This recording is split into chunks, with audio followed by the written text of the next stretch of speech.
Unlock the power of cryptocurrency with Orange Brick Road as your guide.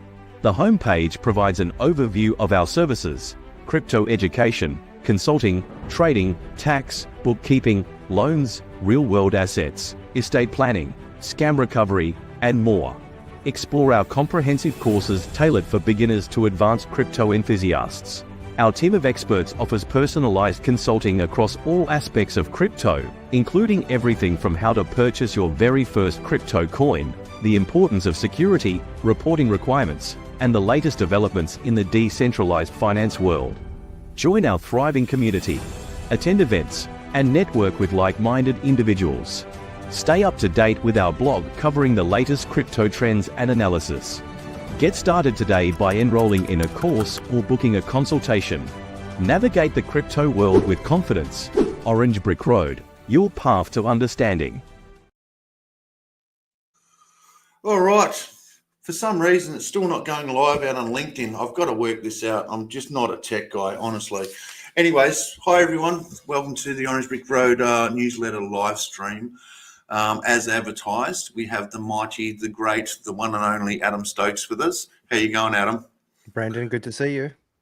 Yeah, like always, mate, like always. And just to reiterate on our conversation before we went live, you're like a very good-looking rooster, mate.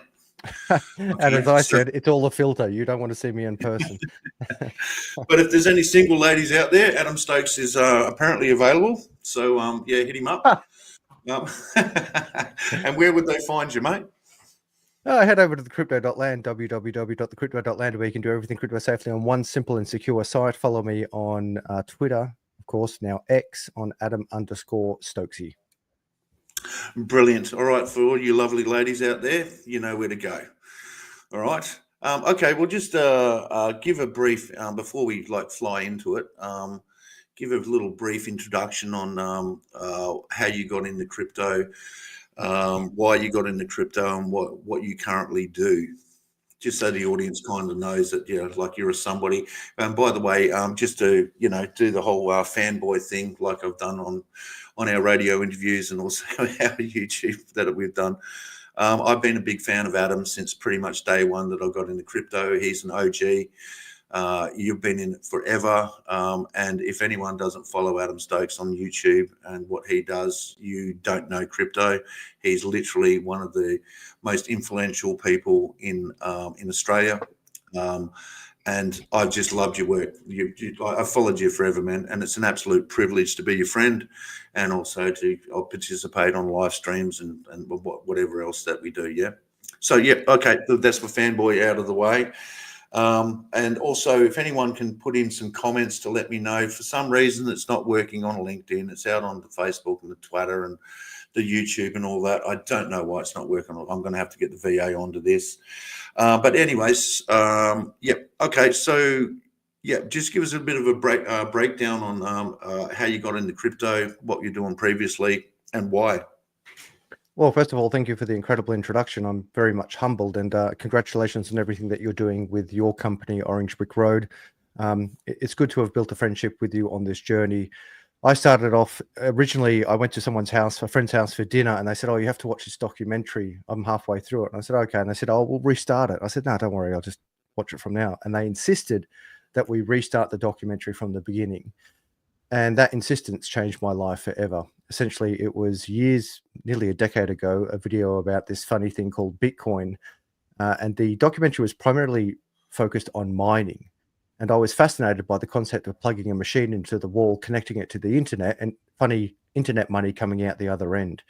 And that started my journey on mining. So before I really got into trading, buying, swapping, educating, everything on crypto in the markets, I was really focused on mining. It proved to be a financially not great decision because I would have been much better off simply buying the Bitcoin. But I don't regret doing it because I had the financial backing at that time and now to get into mining, where I could buy the machines, hook them up, be very familiar with how much energy consumption these mining farms require, understand the profits, the difficulty, the whole mining algorithm. And as I say, and you've probably heard, we come for the Lamborghini and we stay for the revolution. And that revolution was really understanding what money is. One of my degrees is in economics, and I say that not as a yay me, but a silly me, in the sense that I've got formal qualifications in money, and I didn't really understand anything about money really until I got into crypto. I think now everyone's understanding what money is. They're learning, in fact, the biggest scam in the history of humanity is certainly not Bitcoin. It's not even Amway. It's in fact fiat. The dollars and cents that we use around the world that are printed without limit, eroding our purchasing power. And then governments have the audacity to blame us for inflation. They blame us for prices going up because we bought a loaf of bread and went on a holiday, when the reality is the reason why things are becoming more expensive is because they keep debasing our currency. They keep printing this worthless, funny money that's actually called fiat, which in itself is a Latin word for by decree or because I say it is so. And that's why we can see the world is now shifting from an unlimited, diluted money that is fiat to a hard, scarce, sound, immutable, borderless, censorship resistant money, of course, is Bitcoin. I think you've said that before, mate. That was brilliant. That was absolutely brilliant. Okay, good intro. Okay, so what I'll do now is I'll just go through the newsletter and we'll go entire screen. That's not that one. It's that one. Okay, cool. Let's get rid of that. For some reason, the LinkedIn live stream's not working. I think I have to do it on my end. I don't know how or why it's working. Okay, just a bit of a shill before we start. orangebrickroad.com.au. This is where we do everything, and our services are all here, from consulting, trading, broker, loans, security, secured custody, bookkeeping, tax, estate planning, real world asset scams, and self-managed super. All right, like I said to you before we went live, I've forked what you do. I've copied and pasted. Okay, cool. So we're on the daily at the moment. We'll just go to the weekly to start with. What coins here do you kind of liking? Is there anything that sort of sticks out? Oh, it's so difficult, isn't it? So obviously Bitcoin's number one. There's people get upset about the limited returns, but the returns are still much better than the stock exchange, real estate markets, derivatives markets, better than gold, and the risk is so low. So yeah, super, absolutely. Bitcoin is of course number one, and then you've got Ethereum. But there's some really impressive competitors to Ethereum. We can see Solana, of course, is getting massive network effect. Aave is coming up. Cardano is not dead in the water. There are many smart contract coins that are still in the race. Some like Polkadot, I'm not overly keen on that. But where I get kind of excited, it triggers some people, but the meme coins, the reality is, although this is going to upset a lot of people, the biggest returns, but equally the biggest risk, this cycle is going to occur in the meme coins. We can already see, if you click on the year tab up there, you're going to see that the biggest returns over the year for all the cryptos, it's a meme coin. So you've got Bonk up 1,324%, MOG up 4,876%, SPX up 6,877%. And those numbers will go into the 5 digits. We've seen Bonk as an example. I think it did 14,000% in 13 days. And we're going to see this over and over again. But I emphasize to all the listeners out there that for every one meme coin that succeeds, there's going to be 100 to 1,000 that fail. So risk does equal reward, and reward equals risk. Yeah, where people get really hungry for the big returns, they forget to calculate the risk. That's why I like to spread my risk to reward ratios over the markets. The majority of my money goes into the best performing asset in the history of humanity, which of course is Bitcoin. It is the future of many things that we're going to do in civilizations around the world. It will bring world peace. It will stabilize economies. It will take away the drug from governments left and right who are addicted to unlimited printed funny money that is fiat. But for us speculators out here, I have 2 budgets. One is, of course, for Bitcoin, and the other budget is for everything else. Every week, every month, every fortnight, if you can dollar cost average into the safe asset of Bitcoin, and then roll the dice, quite literally in the crypto casino of some of those higher risk, higher return coins, you get your returns, you pay your taxes, you buy more Bitcoin, rinse and repeat, and before you know it, you're a multimillionaire.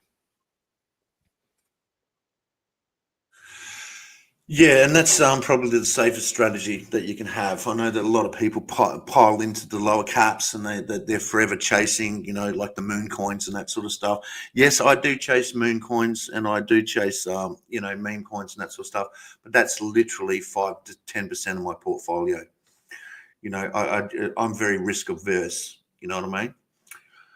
So yeah, that's basically where I sit on that sort of thing. But just taking through this, all right, we've got Bitcoin at an all-time high.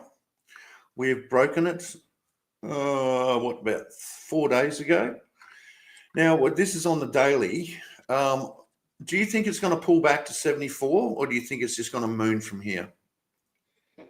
If you look at that chart, you'll see it's taking a very stabilized approach. If you go to the bottom of that trend there, I think it's about mid-September, you can see essentially we're taking 3 to 4 steps forward and then 1 to 2 steps back, 3 to 4 steps forward and 1 to 2 back.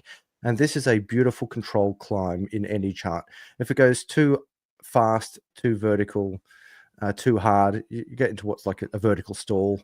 The nose rolls over and you start crashing back to the earth. The markets are getting so much momentum now with the election over and Trump in. What's very exciting is that you can see that there's many analysts saying that, we've been so focused on institutional investors and retail investors. What I'm really focused on is the federal, if you will, or national investors. I'm talking nation states putting money, their dirty fiat into the hard sound money of Bitcoin.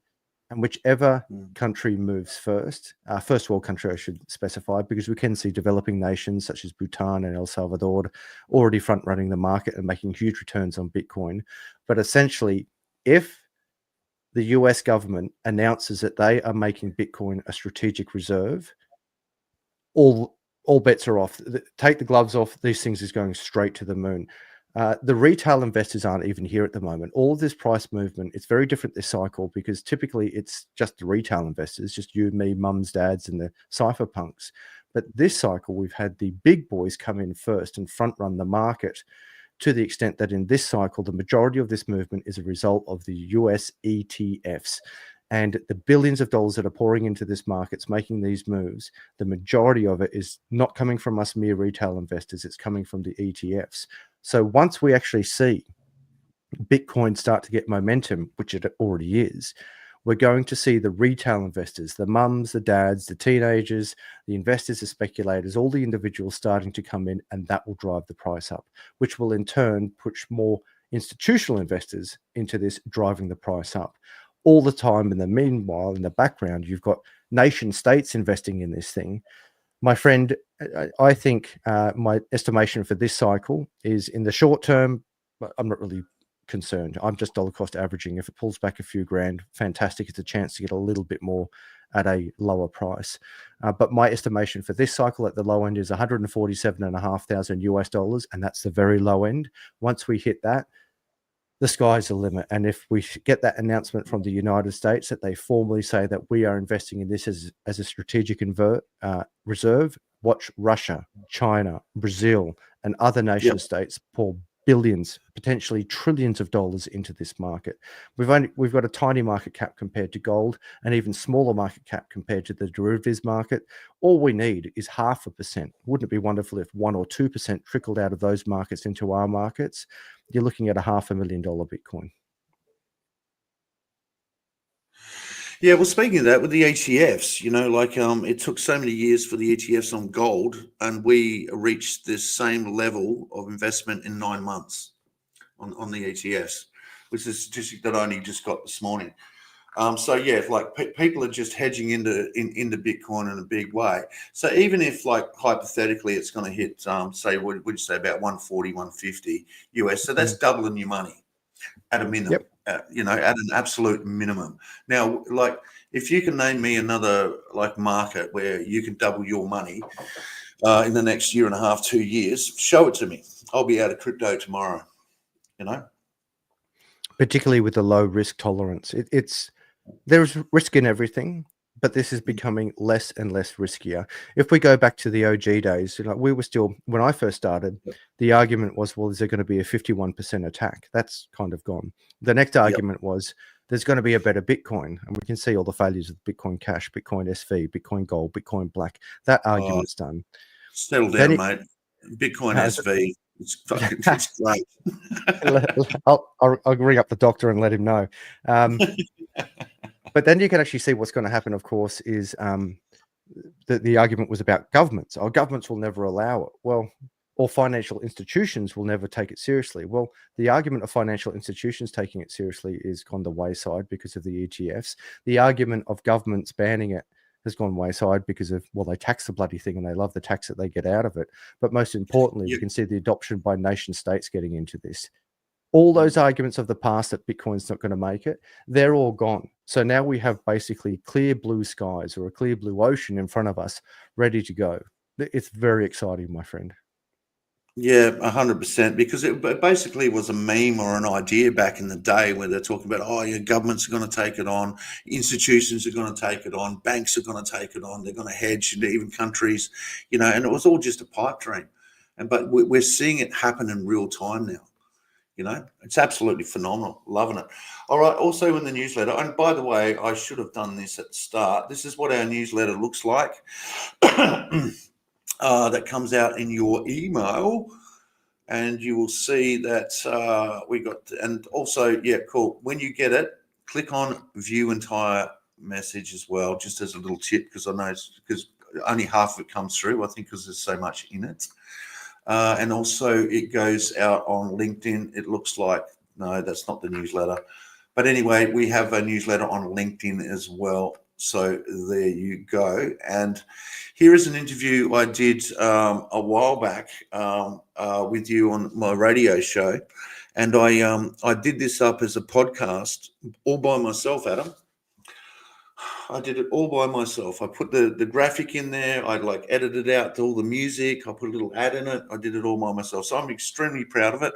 But if you guys if you want to learn more about Adam, yeah, definitely. It's in the newsletter and also on the LinkedIn. I only put it up the other day, 2 days ago. I've only had 14 views. I don't have much of a YouTube following like Adam.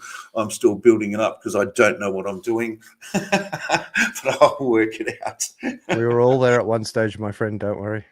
Yeah, 100%. And on my YouTube channel, you were actually like the first guy that actually agreed to come on, which was just, it just shows you what type of bloke you are, that you would support an absolute nobody like me at way back in the day. Well, way back in the day, it was like 2 or 3 years ago. Anyways, moving on. The next article is from Bitcoin magazine. Okay, the old Trumpster. How do you see, the influence of Trump on crypto and Bitcoin? Nothing but positive. So he's legitimized the asset. We keep getting legitimization of Bitcoin, as I mentioned, through ETFs, banks looking into it, governments taxing it. But now you've got the most powerful nation in the world talking about adopting it as part of their reserve. You can also see probably the most exciting thing, the immediate part, is the sacking of Gary Gensler. So for all of you out there, Gary, he's pretty much the immortal enemy of the crypto space, because we in the crypto land have been trying to get regulation, rules, understanding of what is and is not permissible. And in the past, these American developers were going to the government, to the SEC, and saying, hey, we've got this product. What are the rules? And the response was, we don't know. Here's a fine. And this regulation through litigation and suing it's disgusting, to wrap it up in one word. We have so much potential innovation around us, and America should be leading the way in this. And the whole advancement of crypto within the United States was being retarded by centralized bodies who, in my opinion, were trying to protect old, centralized, corrupt financial systems. With the evolution of money, banks really have never had a competitor to them. And then we have the progress of humanity with this incredible invention called cryptography expanding to cryptocurrencies, and then at its peak being Bitcoin. And most centralized banking systems are realizing, hang on a second, the jig is up. This clutch that we've had over societies for so many times, we're about to lose it. So you had this interesting situation where innovators were coming forward and trying to do the right thing and understand the rules, and the response to the rules or to that request was, we don't know, here's a fine. And now we can see that with Donald Trump coming in saying, well, first of all, he's made NFTs. He's made his own shitcoin. He's spoken at the Nashville Bitcoin conference. He said he's going to fire Gary Gensler, and he's alluded to making Bitcoin a part of the United States strategic financial reserves. I don't know what could be more bullish beyond the formal announcement of the United States of America has purchased X dollars worth of Bitcoin to add to their strategic reserves. That's when we go hell for leather. Yeah, no, 100%. And, you know, being the first candidate to actually accept Bitcoin and crypto as donations for their campaign, you know, obviously, you know, other people are going to see that, and then other politicians are going to follow suit. Now, hopefully this works. It only goes for 1 minute, and hopefully everyone can hear it, because last time I did it, I'm still learning how to do all this stuff, the whole live streaming thing. But let me know if you can hear it, Adam, and then anyone in the chat, let us know if you can hear it, because last time it didn't work. It only goes for 1 minute. It won't work. As a StreamYard expert, I've learned the hard way. I can't hear it. You're going to have to. You have to open it up in another tab. Is that right? I can't hear it. Okay. Yeah, all right. You've got to go down to settings and then add it through another screen, because nothing would be simple. All right, mate. Well, thank you very much for that tip. Now I have to get out of here. Cool. Well, that was basically his speech, his inaugural speech, talking about how he's going to fire Gary Gensler and take on crypto. So, okay. So, all right. I will solve that problem. This is what you learn when you do things on the fly. Yeah, brilliant. Okay, cool. Also in the newsletter, Stormrake, which is what we use, they're a brokering service. Basically, what we do with clients, because I'm just hating centralized exchanges at the moment. We use Stormrake. They're a brokering service. Basically, it's very simple. You send them your money, you tell them what you want, and then they buy it for you, and then they send it into your wallet, or they can custody it themselves. They have a daily newsletter. So in my newsletter, you can subscribe to it. I'd strongly suggest for you guys to do that. Okay. Now, Bitcoin at an all-time high. Is it because of Trumpy, or is it just because of market cycles, mate?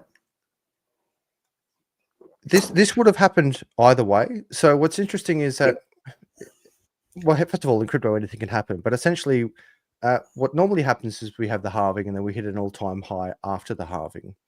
Some people say you should be careful saying that this time is different, but I'm quite open, and I'm persistent in saying this time is absolutely different. This time is absolutely different because we hit the all-time high before the halving, and then again after the halving, and we are still going into price discovery. Equally, what's different is that we've never had ETFs approved before in the United States, which is the center of gravity for finances around the world. We've never had so many political leaders talking about it, and particularly the leader of the free world embracing it. We've never had so much money pouring into this space, and we've never been so financially literate I would argue, in our history. That is, many people are waking up through the internet of information to understand what really is the internet of value. We're learning what fiat is. We're learning about the scam of what fiat is. We're learning what scarcity truly is. And even some gold pundits are saying, well, hang on a second, we've got nothing against gold, and we're not competing with gold. It's just that Bitcoin is a better gold. I know that will trigger some people, and people say, well, in fact, no, gold has value because I can make jewelry and electronics out of it.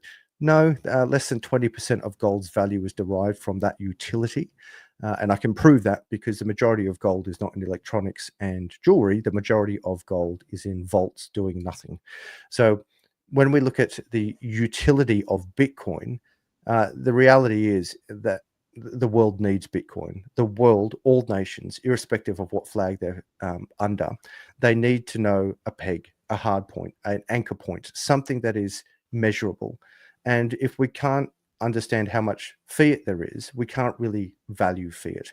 Even gold, they say, well, we can peg everything against an ounce of gold. We don't actually even know what the supply of gold is. We think there's about 4 Olympic-sized swimming pools of gold pulled out of the ground, but that is not the maximum supply. There's huge reserves of gold in areas that we can't access due to technology. But when we get the technology, what happens to that supply of gold? There are also huge reserves of gold that are locked in the ground that we know of, but we can't access it because of man-made rules, that is environmental compliance. But what happens if those environmental laws are lifted? So when we look at gold as a supply, as a hard money, certainly harder than fiat, but it's not as hard as Bitcoin. Gold is a supply that we don't know how much there is, whereas Bitcoin is a fixed supply. So irrespective of Trump or not, we would have seen this price movement. It's just that now that we have the leader of the United States embracing this, mate, I genuinely believe that most people don't understand how ridiculously high this asset could go. I think many we've seen it throughout time. Like I was getting Bitcoin at like $800 and people were saying, oh, no, it'll never see $1,000. And then I clearly remember they said it would never see $10,000. And then in Australia, we're saying we'll never see $100,000. Well, in Australian dollars, we've crossed all of those lines. And now the next argument is it'll never go to $1 million. And of course it will. Then it'll never go to $10 million.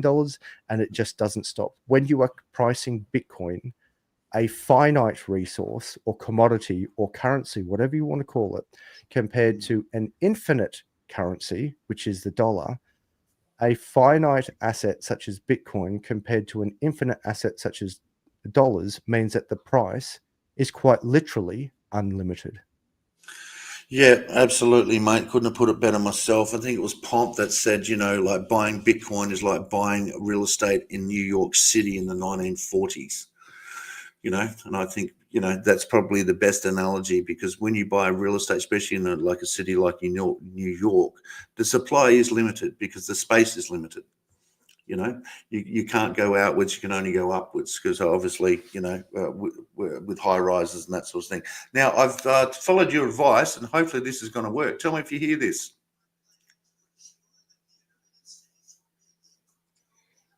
No.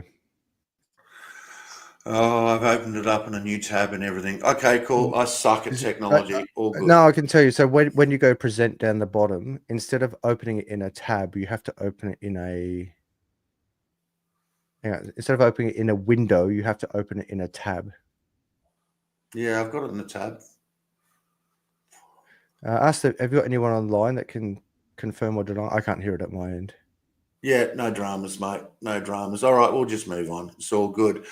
Okay, getting into the lower caps. Okay, so once again, they're talking about Trump, and now Bitcoin hitting all-time high, and then sort of cycling into the lower caps. I know that we've touched on this briefly, but this is an article that sort of goes through price analysis on like the Ether price, Solana, the BNB, XRP. What do you think of XRP? That's a loaded question, isn't it? Here we Yes. Okay. So to all the XRP army, I come in peace. I mean you no harm. We're all friends. So I've been reporting on XRP for years, and XRP is quite interesting because it's been around for ages. It was number 3 on the charts for a long time. It's now slipped down. Very long time. Yeah, and that's at number 6, I believe, or even 7. It keeps moving further down, but still has a lot of interest in it. In the early days, why many people were against XRP is because XRP, and this is where there's divide in the community, XRP is really about enabling banks to do better transactions around the world. It's a great technology. It's very efficient. It works very well. And that's not my argument at all. It has good liquidity pools. It's got good rails. It's quite efficient. And it's got a lot of institutional investment. But in my deep dives into this coin years ago, the questions that I asked, and they were just questions, was one, in the future, will we need banks? And a part B to that question is, do we want banks? Now, whether we need and want them, the first part of the question is, do we need or want banks? And then the second part to that question is, well, if we do need and want and use banks, is will the banks use XRP or will they use their own coin? Now, at this stage, the XRP army is screaming at me saying, no, Adam, it's not for the banks. It's not for the banks. To which I strongly push back and say, yes, it is for the banks, because all the bragging around XRP is about, look at the deals that we've done with the banks. Look at all these banks that we've signed up with. Look at MoneyGram. Look at the financial institutions. All of these big banks are signing up to XRP. Yet the counter argument from the same army is saying, well, it's not for the banks. Now, any crypto, whether it's Pepe, XRP, Solana, or Bitcoin, can be peer-to-peer. That is, I can send it from me to you, from my wallet to your wallet. That's not what the core design of XRP is about. And I can prove it through the alliances from Ripple and the multiple banks and the multiple publications of bragging, which is fine, with their alliances and partnerships with XRP, or Ripple more specifically. Irrespective of how many banks are lined up with XRP, the prices, or Ripple, the price of XRP is not performing very well at all. It did not meet its all-time high of the last cycle, which was unheard of for pretty much most of the top 50-ish coins. Sure, there's some outliers there, but XRP performed very poorly in the last cycle. And this cycle, it's performing very poorly again. So meme coins are performing better as a percentage gain. Stable coins are performing better as a market cap, and older coins and slower coins such as Bitcoin and Ethereum are performing better with adoption and use cases. So no matter which metric you look at, other coins are performing better comparative to the history, time, price performance, and adoption of XRP compared to everything else. Now, if we do use XRP in the banks, and they are doing all these deals, my question is quite simple. Is, well, when are we going to see this price performance? When are we going to see XRP used to the extent that we have these $500 forecasts being met?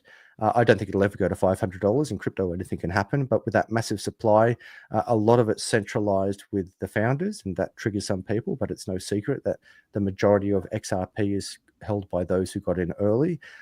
I have XRP. I'm quite happy if it makes me even richer. I won't get angry at that. I do not discriminate against profits, but I'm not buying any more XRP. And there's only so many years, so many cycles we can wait to get any price performance. And I just asked the XRP army, clarify your argument. Is it, if it's for the banks, adopt it and say, look at all the deals that we've got for the banks. But when I say, hey, we don't like this coin because it's for the banks and we're trying to break away from the banks, then don't come back to me and say it's not about the banks, when in the last breath you just said it was about, you're bragging about how many banks you're doing deals with. A fascinating coin. Yeah, no, I agree, mate. And from its all-time high, it's still down 72%, because it did reach about $1.98, and now it's down. But I mean, I bought XRP, I think about 7 cents back in the day. Yeah, I've got clients that only buy XRP. You know, they think everything else is a shit coin, and I've got Bitcoin maxis, all sorts of maxis. And speaking of that, I just want to touch on something very, very brief before we go. I know that you're probably, how Bishop puts it, is blockchain agnostic, is what he calls himself, which is a great little term. How are you feeling about Hex and Pulse? Because that's another coin that very much divides the community. Yeah, big hitting questions tonight, most certainly. That both these coins are very divisive, absolutely. And in fact, let's face it, all the coins can be kind of divisive, except for Bitcoin, in the sense that the argument that Bitcoin's too slow and it's too energy hungry, they're kind of olden day arguments. And when new people come into the space and they go, like, oh, it's too slow, it kind of sounds a bit primitive. It's like, oh, we've kind of been through this, and like diminishing returns. It's like, yeah, it's bigger than just getting in and buying low and getting 1000x on it. So Bitcoin has kind of cemented itself where it is. But then you've got all these other coins and these other tribes, and they are tribes, they're communities. Some communities are very inclusive, some communities are very angry, some communities are very divisive. And you can see with the Hex community, the RH ecosystem, they are, in my opinion and my observation and my experience, they are a community like no other. A very intelligent community, yep. A very warm and welcoming community. In the early days when I was doing deep dives into Hex, I go so far back in the Hex ecosystem that I was reviewing it when it was called Bitcoin Hex. Most people don't even know it was called Bitcoin Hex, but that's how far back I go into the Hex space. I am not a Hexican, but I have a deep loyalty to the Hex community, because when my channel was randomly banned, it was the Hex community that really stood up and rallied around me And I didn't even ask them to do it. They just did it for me. I've also interviewed Richard Hart 3 times. And what's fascinating about Hex is that the community is so strong that even when it was pulling back so hard, the community was so loyal to the project. They were so loyal to Richard, and they were so loyal to the future of what could happen in the RH ecosystem. Now, when we talk about the RH ecosystem, you have Hex, PulseX, and and Pulse itself, and some also say incentive token. But those 3 main coins of Hex, PulseX, and Pulse have a huge community behind it, as well as a lot of development on top of those coins to enhance those ecosystems. Ultimately, it comes down to this, Brandon. If we don't have more money coming into any coin, doesn't matter the coin, whether it's XRP or Bitcoin or Hex, if no new money comes in, no price go up. So what the Hexicans need to do is, first of all, beat the SEC in the court case that is happening right now. I'm confident they will do that, particularly with Trumpy in the House and Gary Gensler being sacked, and we can move on quickly from that. But that is not the only hurdle to overcome. And I can prove it because when XRP or Ripple had its case with the SEC, there was a belief that once Ripple won, that the price would go to the moon. That did not happen. In fact, nothing happened at all. We can also see that we believe that when Ethereum got its ETFs, that the price would go to the moon. That did not happen. In fact, nothing happened at all. We saw with Hex when the documentary came out, Highest of Stakes, or is that what it's called? Highest of Stakes, the documentary with Richard Hart. Highest of Stakes, yeah. There was a belief that when that came out, the price is going to the moon. That did not happen at all. And now I'm concerned that there's a belief that once Richard Hart wins the court case, the price will go to the moon. I've given multiple examples just then of it. Just because you meet one milestone, it doesn't mean price goes to the moon. Ultimately, it comes down to this, my friend. They need more money to go into the ecosystem. Now, whether it's more money from the existing community or more money from the new community, and again, this is consistent with any coin, that price will not go up. So we need to see new Hexicans coming into the space. We need to see a better branding around it. We need to get for many people, the brand or the perception that it's a scam coin. We need to drop that. And we also need to get better on-ramps. Some of the restrictions around Hex or limitations would be the on-ramps. It's not as simple as going to just any exchange and buying it straight over an exchange or over the counter, and that in itself makes it a little bit more difficult to onboard these new users, hence bring in more money, thus make price go up. Yeah, I 100% agree with all of that, mate. Because you need to be into crypto for a while to understand, the bridging and then the swapping and then the buying of Hex. Or you need someone to give you some instructions if you're a new person. But I'm a huge advocate of Hex. I think it's one of the greatest cryptos ever invented. I'm a big fan of Richard Hart. I got into Hex in the OA, the origin address, as you know. I can't talk enough about Hex. I'm pretty much a Hexican. I love the project. But yeah, you are right. It's not like you can just go onto CoinSpot. You know what I mean? Which makes it difficult for people. All right, so going to another couple of coins. Toncoin, never mind about that. Where do you see Cardano? I mean, these guys have been in the space forever. Are you seeing a lot being built on Cardano? Because I'm like Avalanche. I'm bullish on Avalanche, and also Phantom, But Cardano, I know that you've interviewed God, I can never pronounce his name properly. Hoskinson, Charles Hoskinson. Yeah, so I'll first announce my biases. So I'm a huge fan of Cardano. I'm a huge fan of Charles Hoskinson, and yes, I have had the honor of interviewing him. Super smart guy.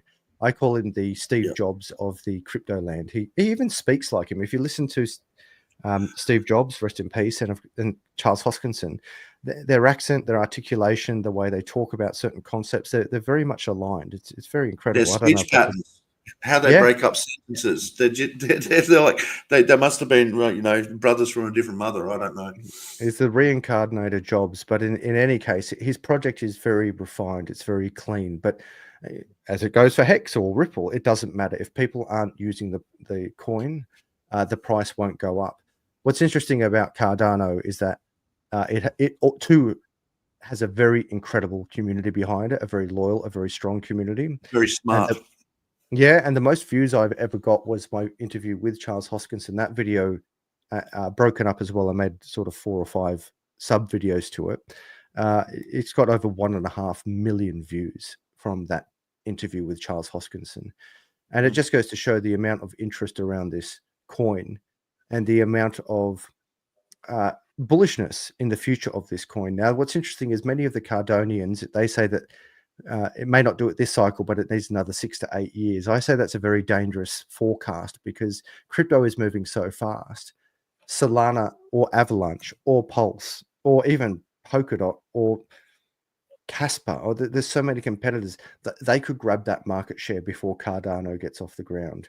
I think the Yep. leader of Cardano, Charles Hoskinson and IOHK, they're very intelligent, they're very articulate, they're well connected, they're very good at marketing their product, they're good at building a community. But it comes down to this analogy. I could have the best hotel in the world, best rooms, best staff, best location, best beds, best pool, best food, best everything. It means nothing if people aren't checking in and paying the bills. It means nothing. And it's the same for Cardano. It can be a spectacular product with everything that you need for a superior use case for the world. But if the world is not using it, it doesn't matter. It will crash. So I really say, if Cardano doesn't do it this cycle, in my belief, it's over because Ethereum has too much. Yep. Ethereum has too much network effect. And I don't mean that to offend the Cardonians. Again, I am a huge fan of Cardano, a huge fan of Charles Hoskinson. Yep. The second biggest holdings I had for years in price was absolutely ADA. Hundreds of thousands of them, but it's just a coin that I deeply love. But ultimately, if it's not going to perform this cycle, there's too much competition. We're moving too quickly, and there's too much adoption of other chains. Come on, Cardano. It's now or never. Yeah, I agree with that. And I've sort of, I don't know, we'll move on pretty quickly about this. But, you know, like Beta and VHS. Yep. You know, back in the day, and they were competing. And VHS got mass adoptions because of the porn industry. You know, and that's why they won, basically, is because of they had a case use, you know, and people were adopting it, and that's why they failed out. I kind of feel like that's the same with Cardano, you know, because Beta was a more superior product. You know, it absolutely was. And it's a good analogy. Beta was better, and we can prove it because all the TV stations, this is showing our age. I remember as a child going through a Channel 10 TV station place and going into the editor's suite, and they had walls upon walls of video cassettes because that's how they used to do it in the olden days. Stuff used to be stored on tape, and it was all Beta because Beta was better. So, and they don't care. They've got no skin in the game when it comes to brand recognition. They just need what works best. Same with taxi drivers. In the olden days, they were all Ford Falcons, not Holden Commodores, because Ford Falcons would last longer than the Holden Commodores. They don't care about, you know, Brocky or any of that stuff. They're just like, what am I going to get 500,000 kilometers out of? But when it actually comes to this technology, you're right that the tapes are a good analogy. Beta was better, but the network effect of going into a VHS shop, as in Video Easy or Blockbuster or whoever was lending out videos, you probably recall there used to be 2 halves to the shops. There was one half that were doing VHS, right. Yep, and there was one half that was doing Beta. And eventually, everyone went to VHS because you could get more videos on VHS. And the same is true with Ethereum. Ethereum is kind of slow and clunky and expensive and has issues. Sure, it's having upgrades, but it doesn't matter. The majority of development, the majority of use, the majority of money is in Ethereum. Doesn't mean it will be that way forever, but ultimately, if it's not done this cycle, there's too much momentum in Ethereum and Solana for any of these coins to overtake. Time will tell, my friend. From a speculator's, I'll finish this rant with this. From a speculator's perspective, I do not discriminate against profits. That's why I hedge my bets, and this is just what I do. I have Ethereum, I have Cardano, I have Solana, I have Avalanche, I have Polkadot.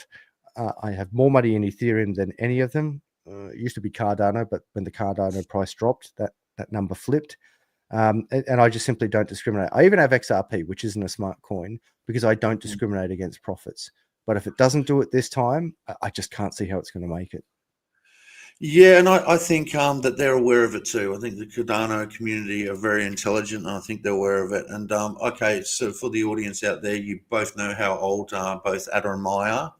You know, talking about VHS and Peter and Blockbuster back in the day. Going to go choose the videos that we wanted. We didn't have Netflix back in the day. All right, another big riser I feel in the crypto sphere is real world assets. Are you aware of Block Square and Ocean Point? Yep. Block Square, yes. Ocean Point, no. Okay. Julia is the person to get hold of. She's on our website under real world assets. There's nothing that she knows. I think that this is going to be real world assets is going to be one of the bigger movers in this next bull run. How do you feel about the whole real world asset sort of asset class, really? So I had the honor of interviewing the Block Square team a while ago, but what's really exciting for me with real world assets, years and years ago, I made a video actually before this was coming out, and I forecasted we'd have the digitization of everything. The digitization of everything makes perfect sense. That is, for the viewers out there, if you're not familiar with what we're saying, think of the property market as an example. Typically, to get into the property market, you have to buy an entire property, whether it's an apartment, a townhouse, a unit, a block of land, etc. And the majority of people can't do that. But if you take that land title, so not the building itself, but the title to that building, and you break that up into multiple pieces, like a Satoshi or a Gwei or a crypto cent, you can sell those pieces of that property on the market very quickly, 24/7, 365 around the world. It's liquid. That's right. It's super liquid and everyone can access it. I will. Now, I know part of the reason why I like working with you is, besides being a good bloke, is that I know you legitimately care about people not getting ripped off in this space. I get multiple advertising offers every day, and I say no to all of them because I don't want to damage my brand. My brand and protecting my community is the most important thing to me. I want to see those in my community succeed, and I don't want to expose them to scams. One of the scams that has been pushed upon me, shall we say, or someone offered me a lot of money, is that you're going to see fake real world assets this cycle. It's already happening. 100%. Yep. You're going to go into a platform and they're going to say, hey, do you want to buy a little share in this property in Dubai? You think, as an example, and you can get them anywhere in the world, and you think that you're buying a part of a property in Dubai or London, or pick your nation and city, and really you're just investing into a scam. So I'm mega bullish on real world assets, and I'm mega bullish on the future of this space, but I'm equally just as cautious for the number of scams that are coming out there to say that they're the next biggest and best real world asset, when in reality they're just stealing your money. Yeah, 100% ditto on that. And that sort of almost rounds us up into a sense, like if people are getting into crypto, or you've been into crypto for a while, and you hear about certain coins, or you're thinking about investing, talk to someone that has more knowledge. Either get a hold of myself or Adam, or anyone on Orange Brick Road, because there are going to be, and I know we've even done a live stream on scams, which is on your channel. I think there's going to be an influx of scams this bull market coming, and a lot of people are going to lose a lot of money if you don't do it correctly and you don't do it safely. You're going to either make a lot of money in this next bull run if you do it correctly. If you don't, you're going to lose it all. So speak to an expert like myself or Adam. And speaking of that, if you want to see us, you're going to be here, aren't you, Adam? Yeah, I'll be there. I'm speaking on the Binance panel. Yep, cool, nannies. And Bisha, Sophie's going to be there. Julia's going to be there. Mitch is going to, basically all there's going to be so many people. I'm very much looking forward to this, mate. It's the whole drinking thing that I'm worried about, because I've gone off the piss, as you know. We've had that conversation.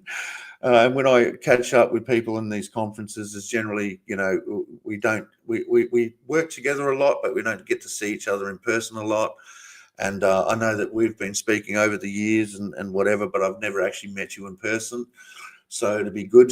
I'll give you a nice big hug, mate, because I know that you're that type of bloke. I'm a hugger.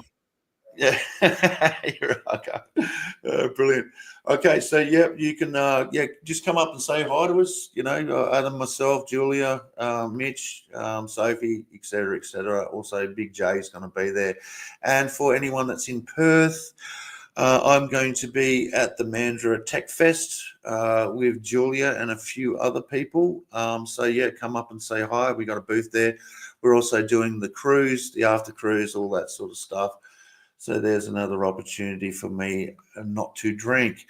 Okay, and just to finish up, also, I'm on a panel on X that's coming up. I can't remember the date. I think it's next week sometime, but you'll see it in the newsletter. And yeah, okay, cool. It's on 5 a.m.